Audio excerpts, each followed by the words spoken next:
போற மாடுகளை பற்றி கவலையும் பட மாட்டாரு, வந்த மாடுகளை பரிபாலிக்கவும் மாட்டார். அடுத்த தேர்தல் வரைக்கும் அந்த கட்சி இருக்காது. ஜெயலலிதா அவர்களோட நான் கூட்டணி வைக்க போகும்போது இவர் தான் மறுத்து தடுத்து விட்டார் அதை அப்படின்னு. அபாண்டமான குற்றச்சாட்டு, அயோக்கியத்தனமான குற்றச்சாட்டு. இப்ப திமுகவுக்கிட்டையும் உங்களுடைய நிலைமை அப்படித்தானே இருக்கு. இப்ப ஏன் எந்த ஒரு விஷயத்தையும் பத்தியும் கவலைப்படாம திமுகவோட அந்த 6 சீட்டுக்கோ இல்ல 5 சீட்டுக்கோ போய் கூட்டணியில இருக்காங்க? அவர் இருக்காரு, அவருக்கு மகன் இருக்கானா, அவன் பிஜேபி கூட கூட்டணி பேசி முடிச்சுட்டான். அப்ப பாஜகவோட போய் கூட்டணியில சேர போறாங்க திமுகவுல இருந்து ஒரு கட்சி அப்படின்னு பாஜகவினர் தொடர்ந்து சொல்றது மதிமுக தான். ஓகே, அது உண்மைதான். அப்ப சொல்லாதடா அப்படின்னு சொன்னாங்களா? சொல்றது எல் முருகன்.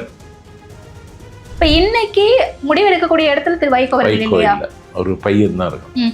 என்ன சொல்லி துரை வைகோ அவர்கள் கன்வின்ஸ் பண்றாரு? வைகோ அவர்களை கன்வின்ஸே பண்ண மாட்டான். ஓகே, அவன் இவரை மதிக்கவே மாட்டானே.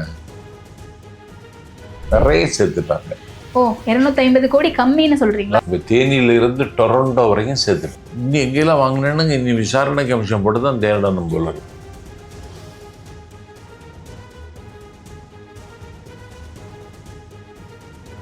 ஆச்சி அதிரசமா விடுங்க, கையில தட்டி சூடான எண்ணெயில பொரிச்சா அதிரசம் ரெடி.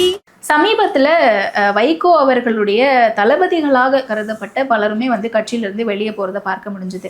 அப்படி வெளியே போன திரு மல்லை சத்யா அவர்கள் இப்போ நேற்றைக்கு நடந்த ஒரு ப்ரெஸ் மீட்டில் குற்றச்சாட்டுகளை முன்வைக்கிறாரு. 250 கோடி அளவுக்கு அவங்களுக்கு வருமானம் செங்கல்பட்டு மாவட்டத்தில் மட்டும் இருக்கான். செங்கல்பட்டு மாவட்டத்தில் மட்டும் கிட்டத்தட்ட 15 கோடிக்கு நிலம் மட்டும் வாங்கியிருக்காங்க, 5 கோடியில் வீடு கட்டியிருக்காங்க.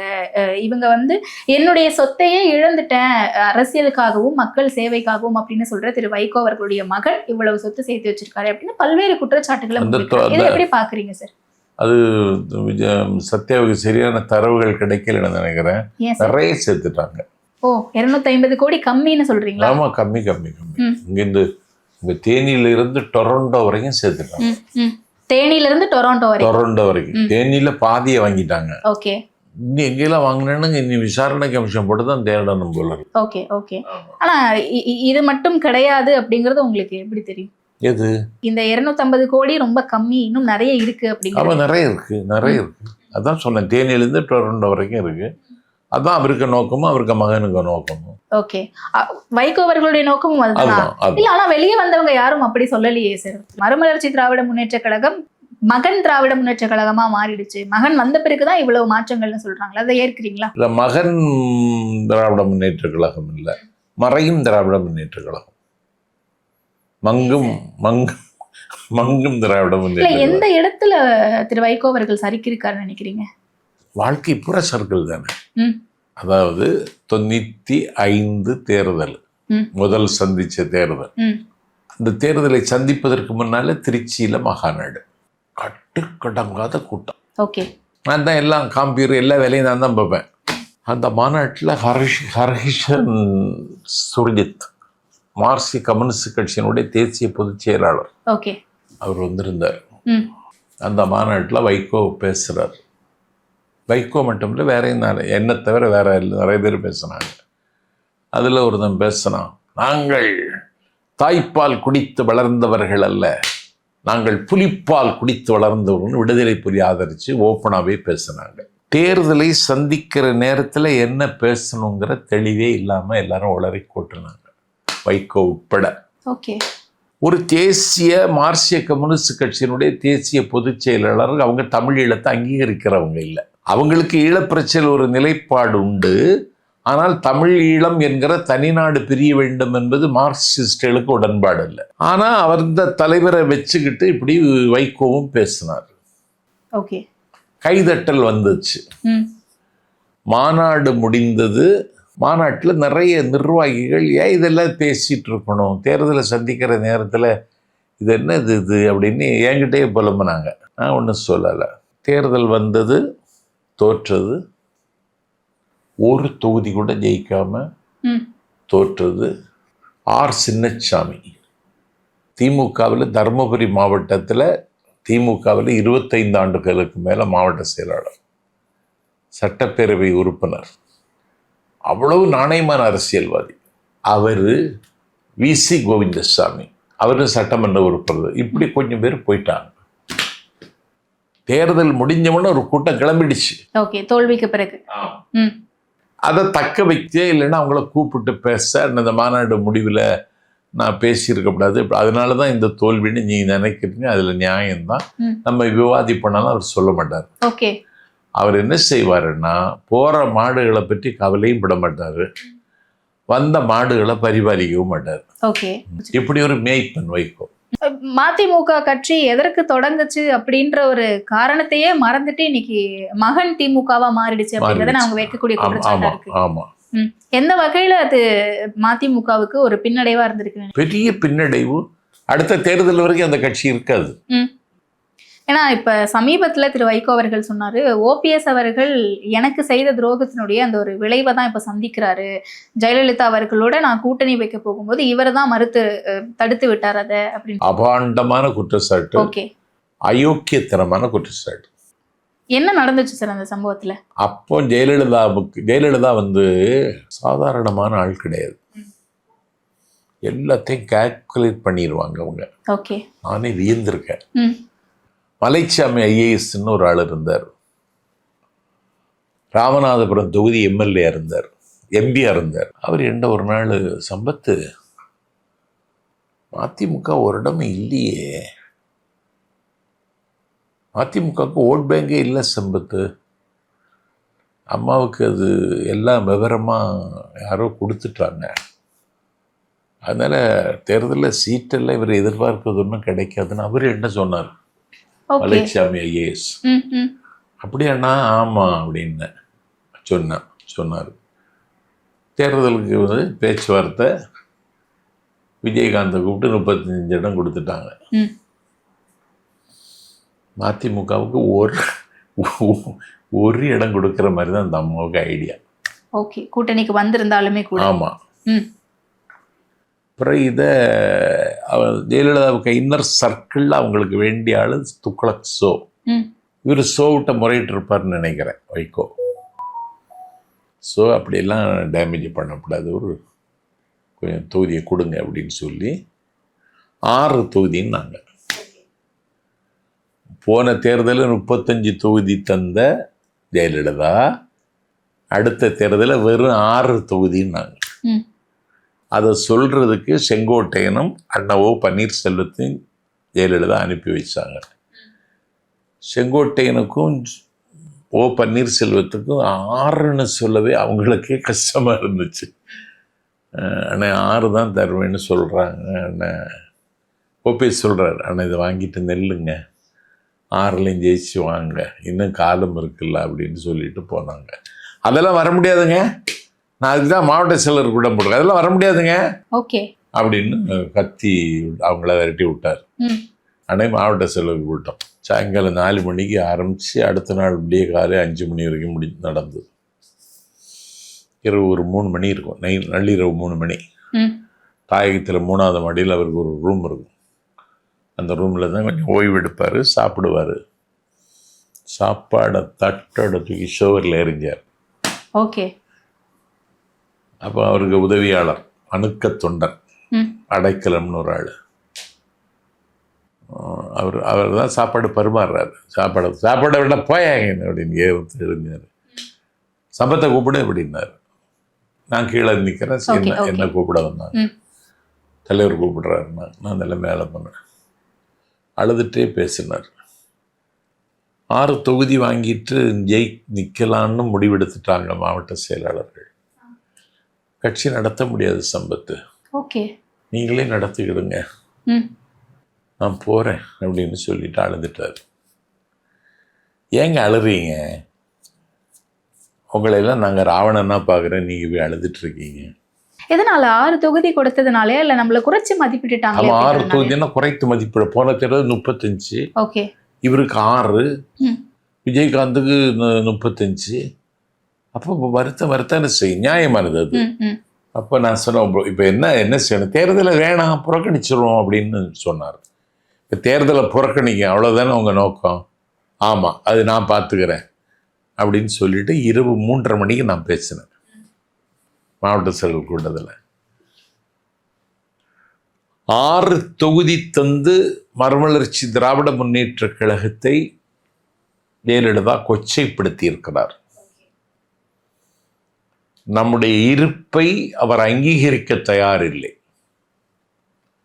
ஒரு கொள்கைக்காக வாழுகிற சாதக பறவை அண்ணன் வைகோவின் சிறகை வெட்டி வீச துடிக்கிறார்னு எனக்கு தெரிஞ்ச தமிழர் ராத்திரி 3:30 மணிக்கு வசனமாக அடிச்சு 6 தொகுதியை வாங்கிட்டெல்லாம் நிற்கக்கூடாது. மானந்தான் முக்கியம், மரியாதை முக்கியம், பெருமிதம் முக்கியம். தெருவில் நடந்து போகணும், தேர்தலாவது வெற்றியாவது புறக்கணிச்சிட்டாங்கன்னு சொல்லி தொண்டர்கள் அவமானப்படக்கூடாது. வைகோ மௌனம் காத்தா ஒன்றும் இல்லை. மௌனத்திற்கு இருக்கிற மரியாதை மலைக்கு கூட கிடையாது. தேர்தலை புறக்கணிப்போன்னு பேசி முடிச்சிட்டேன். ஒரு வழியாக எல்லாரும் வைகோ சொல்லி தான் இவன் பேசுகிறான்னு சொல்லி வேற ஒன்றும் இல்லாமல் முடிஞ்சு போச்சு. இதுதான் நடந்தது. ஆனால் ஓபிஎஸ் அவர்கள் சொல்லி ஜெயலலிதா அவர்கள் முடிவெடுக்கிற அளவுக்கு அவங்கள குறைச்சி மதிப்பிட்டுட்டாரோ? யாரு? ஜெயலலிதாவா? இல்லை இல்லை, வைகோ அவர்கள். ஜெயலலிதா ஓபிஎஸ் சொல்லி கேட்குற இடத்துல ஒன்று ஜெயலலிதா கிடையாது. இப்ப திரு வைகோ அவர்கள் சொன்னது ஓபிஎஸ் அவர்கள் சொல்லி தான் இந்த கூட்டணியை வந்து கட் பண்ணி விட்டாரு. அப்ப ஜெயலலிதா அவர்களே ரொம்ப அவங்களே முடிவு பண்ணாங்க. அவங்க இதெல்லாம் விளையாட்டா செய்வாங்க. அவங்க வந்து அமானுஷ்யமான தலைவி. அவங்க அமானுஷ்யமா? ஆமா, இந்தியாவினுடைய ஃபினான்ஸ் மினிஸ்டர், அட்டார்னி ஜெனரலாக இருந்தவர் அருண் ஜேட்லி. இந்தியாவுடைய ஃபினான்ஸ் மினிஸ்டர் ஜெயலலிதாவை பார்க்க வராங்க. அந்த டைம் கேட்குறாங்க, கொடுத்துட்றாங்க. அவர் வந்துட்டார். என்ன விஷயம், எதுக்கு வந்தீங்கன்னு கேட்டாங்க. ஒன்றும் இல்லை, தேர்தல் வரப்போதில்லை, தொகுதியை பற்றி உடன்பாடு பற்றி பேசலாம் அப்படின்னு. அப்படி ஒரு நோக்கம் இல்லையே, உங்கள் கூட உடன்பாடு வைக்கிற மாதிரி ஒன்றும் எண்ணம் இல்லையே. நீங்கள் வந்து இந்தியாவுடைய ஃபினான்ஸ் மினிஸ்டர், நான் தமிழ்நாட்டினுடைய சீஃப் மினிஸ்டர், இவ்வளோதான் உங்களுக்கு எனக்கு உறவு, நீங்கள் போகலான்னு அனுப்பி வச்சுட்டாங்க. ஓகே, அப்படி உள்ள ஆள். ஆனால் அந்த இடத்துல அழுதாரு அப்படிங்கிறது அங்கிருந்து நீங்கள் பதிவு செய்கிறீங்க. இப்போ திமுகவுக்கிட்டையும் உங்களுடைய நிலைமை அப்படி தானே இருக்குது. இப்போ ஏன் எந்த ஒரு விஷயத்தையும் பற்றியும் கவலைப்படாமல் திமுகவோட அந்த 6 சீட்டுக்கோ இல்லை 5 சீட்டுக்கோ போய் கூட்டணியில் இருக்காங்க? யார்? வைகோவா? திமுகலே இருக்க மாட்டாரே கூட்டணியில். இப்போ இருக்காரே சார்? இல்லையே, நம்ம பேசிட்டு இருக்க இந்த கணம் இருக்காரு சார். அவர் இருக்காரு. அவருக்கு மகன் இருக்கானா? எம்பியா இருக்காரு சார். ஆமா, எம்பி இருக்கான். அவன் இருக்கானா? அவன் வந்து பிஜேபி கூட்டணியில இருந்தாதானே சார் கேளுங்க தங்கச்சி. அவன் பிஜேபி கூட கூட்டணி பேசி முடிச்சிட்டான். ஓகே. ஆமா, இவருக்கு இப்போ நிம்மதி இல்லை. இல்லை, அதுக்காக தான் இப்போ என்ன செய்யறாரு, மகனையும் ஏமாற்றணும், திமுகவையும் ஏமாற்றணும், நாட்டு மக்களையும் ஏமாற்றணும். 3 பேரை ஏமாற்ற வேண்டியிருக்கு. அதனால என்ன செய்யறாரு, திருச்சியில் 2ஆம் தேதி போதை ஒழிப்பதற்கு மதுரை வரைக்கும் நடக்க போறேன்னு சொல்றாரு இந்த வயசுல. இப்போ மதுரையிலிருந்து திருச்சி வரைக்கும் தான் போதை இருக்கா? ஒரு கவர்னிங் இருப்பு தானே சார், எல்லா கட்சிகளும் பண்ணக்கூடியது தானே இது. இல்லை, சென்னையிலேயே நடக்கலாமே. அண்ணா நகரில் ஆரம்பித்து இங்கே வரைக்கும் நடக்கலாமே, ஹார்பர் வரைக்கும். அதெல்லாம் ஒன்றும் கிடையாது. போதை ஒழிப்பும் கிடையாது, புண்ணாக்கும் கிடையாது. அவருக்கு மகனுக்கு சிகரெட் வியாபாரம் தான். அதுக்கு பேர் போதை இல்லையா? அவருக்கு நிம்மதி இல்லை, என்ன செய்யணும்னு தெரியல. பாவம், பரிதாபமா இருக்கு. இக்கட்டான சூழல்ல மாட்டிக்கிட்டாரு. திமுகவுக்கும் துரை வைகோ அவர்களுக்கும் நடுவுல. ஆமா, மாட்டிக்கிட்டார். இப்போ ஒருவேளை ராஜ்யசபா சீட் கொடுக்காததுக்குமே இந்த அதிருப்தி காரணமா இருக்குமா அப்படின்ற. ராஜ்யசபா கொடுக்காததுக்கு அண்ணன் ஸ்டாலின் என்ன காரணத்தினால கொடுக்கலன்னு எனக்கு தெரியல. ஒரு மகன் எம்பியா இருக்கும் பொழுது தகப்பனுக்கு எதுக்கு கொடுக்கணும் அப்படின்னு அவர் நினைச்சிருப்பாரு ஸ்டாலின், என்னன்னு தெரியல. Okay okay. அப்ப பாஜகவோட போய் கூட்டணியில சேர போறாங்க திமுகவுல இருந்து ஒரு கட்சி அப்படின்னு பாஜகவினர் தொடர்ந்து சொல்றது மதிமுக தான். ஓகே, அது உண்மைதான். அப்ப சொல்லாதடா அப்படின்னு சொன்னாங்களா? சொல்றது எல் முருகன். ஏற்கனவே பிஜேபியோட கூட்டணியில் இருந்த கட்சி எங்கிட்ட வரப்போகுதுன்னு சொல்றது யாரு? மத்திய அமைச்சர் எல் முருகன். சொல்லாத, அப்படி ஒரு நோக்கமே எங்களுக்கு கிடையாது அப்படின்னு சொன்னார். அவைக்கோ சொல்லலையே. ஓகே. ஆனா இவர் தானே மதிமுக அப்படின்னாலே திரு வைகோ அவர்கள் தானே சார். இன்னைக்கு வரைக்குமே நம்ம பேசுறோம் அப்படின்னா அவருடைய பேச்சு திறமையும் அவருடைய ஆளுமையும் தானே சார். கூட்டணி திமுகவுல இருந்து வெளியே பிரிஞ்சு வரும்போது எவ்வளவு கூட்டம் அவர் பின்னாடி வந்தாங்க. இப்ப இன்னைக்கு முடிவெடுக்கக்கூடிய இடத்துல திரு வைகோ அவர்கள் இல்லையா? ஒரு பையன் தான் இருக்கும். என்ன சொல்லி துரை வைகோ அவர்கள் கன்வின்ஸ் பண்றாரு வைகோ அவர்களை? கன்வின்ஸே பண்ண மாட்டான். ஓகே. அவன் இவரை மதிக்கவே மாட்டானே. ம். அவர் காலையில இட்லி திங்கணுமா பூரி திங்கணுமாங்கிறத அவன் எல்லாம் முடிவு பண்றான். ம். அந்த அளவுக்கு தான் இப்ப நிலைமை. ஆமா ஆமா. ஓகே. இப்ப கட்சியில இருந்து வெளியே போறவங்க வைக்கக்கூடிய குற்றச்சாட்டுகள் உண்மைதான். உண்மைதான். ஒரு அடை சுட்டுதான்னு கூட அவர் கேட்க முடியாது. ம். ஓகே.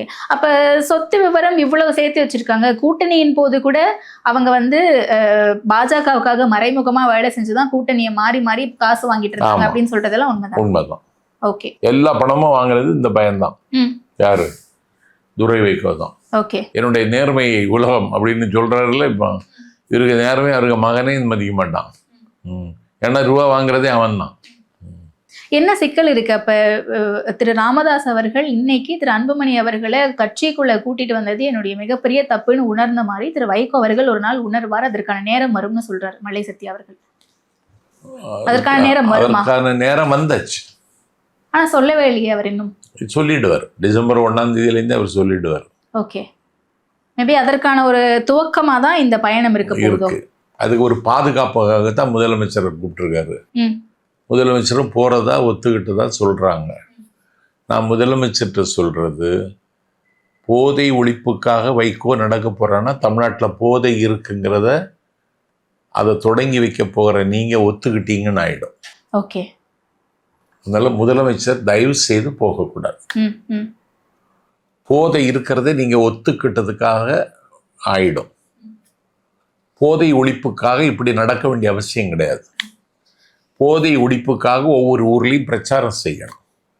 என்ன பிரச்சாரம் செய்யணும்? யார் பேசணும்? அதில் அந்த ஊரில் இருக்கிற தேவாலயத்தினுடைய பங்கு தந்த, அந்த ஊரில் இருக்கிற பள்ளிவாசனுடைய இமாம், அந்த ஊரில் இருக்கக்கூடிய கோவிலினுடைய குருக்கள், அந்த ஊரில் ஒரு ஓய்வு பெற்ற தலைமை ஆசிரியர், அந்த ஊரில் எல்லாரும் மதிக்கிற எந்த கட்சி சாராத ஒரு பெருமகன், அவர் அந்த பகுதியில் பிரச்சாரம் செய்யணுமே தவிர வைகோ இப்படி 1000 ரூபா கேட்குறாராம், 1000 ரூபா வாங்குறாராம் நடக்க போறவன்ட இளைஞர்களை திரட்டி வர்றதுக்காக. ஆமா, 1000 ரூபா சம்பளம் அவனுக்கு. அதான் கூட்டத்துல கலந்துக்கிறதுக்காகவோ இல்ல கூட்டம் சேர்க்கிறதுக்காகவோ. ஆமா, 1000 ரூபா. இது நடைபயணமா? இதுக்கு பேரு இது கேலி கூத்து. ஓகே. அண்ணன் ஸ்டாலின், நான் உங்க டிபேட் மூலமாக வைக்கிற வேண்டுகோள், இந்த பயணத்தை தொடங்கி வைக்க போனீங்கன்னா தமிழ்நாட்டில் போதை இருக்கிற என்பதற்கு முதலமைச்சராக இருக்கிற நீங்களே ஒத்துக்கொண்டதாகிவிடும். தயவு செய்து போகாதீங்க. ஓகே. வெளிப்படையா மகனை கிரிட்டிசைஸ் பண்ணக்கூடிய இடத்துல இருக்காரு. அந்த நாள் கூடிய விரைவில் வரும் நீங்களும் சொல்றீங்க. அதற்கான ஒரு ஆரம்ப புள்ளியா இது இருக்கு அப்படின்னும் போது கூட்டத்தை திரட்டணும் அப்படின்ற ஒரு நிர்பந்தம் அவருக்கு இருக்கும். இருக்கு. கூட்டம் ஒண்ணு வராது. இன்னும் அதிமுகவுக்கெல்லாம் கூட்டம் வராது. ஓகே. நிறைய அரசியல் நிகழ்வுகளை எங்க கூட நீங்க பேசிக்கிட்டீங்க. நேரத்திற்கு நன்றி.